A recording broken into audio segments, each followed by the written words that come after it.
guys, pag-usapan lang natin ang breaking news.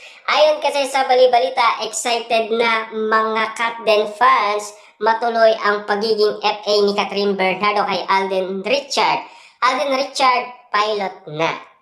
Naalam niyo naman siguro ang bulong-bulungan kung bakit nag-aral umano si Alden Richard bilang pilot. Kasi ang usap-usapan, si Kathryn Bernardo daw ang nag-ayos para makapag-aral si Alden Richard. Kasi si Alden Richard, hindi niya magawan ng paraan.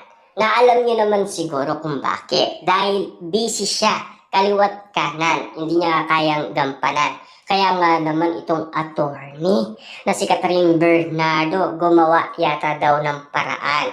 Kaya nakapag-aral itong si Alden. Kaya nga naman kasi natuloy para maging pilot si Alden Richard. Yan kasi ang bulong-bulungan at yan din kasi ang usap-usapan.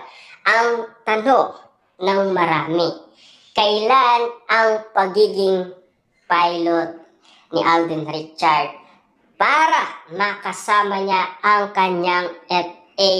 Walang iba kundi si Kathryn Bernardo. Kita niyo naman hindi pa natutuloy pero kinikilig na umano ang mga Katden fans at naghihintay na kung papaano mangyayari yun.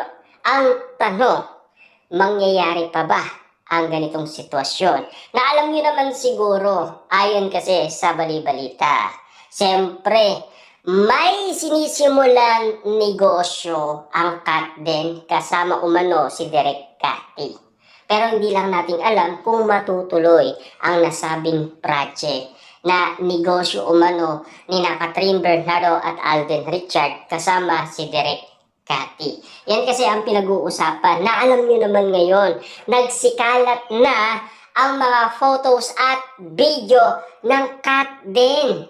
Patuloy umanong nagpaparamdam ang mga Katden fans para masilayan muli sina Alden Richard at Kathryn Bernardo. Malakas pa rin umakot ng views para mag-viral umano sina Alden Richard at Kathryn Bernardo. Kita nyo naman, basta't Alden Richard at Kathryn Bernardo daw, talagang pag-uusapan at pagkakaguluhan at pagpipestaan. Siyempre, alam nyo naman siguro, kilig na kilig sila kina attorney at Tisoy. Grabe nga naman kasi ang mga kiliti ni Alden Richard at Kathryn Bernardo na pinapakita sa mga Katden fans, mga netizens, lalong-lalo na sa mga matang lawin. Na alam niyo naman siguro, unlimited ang titig ni Alden Richard. At siyempre, malalastik man yata ang galawan.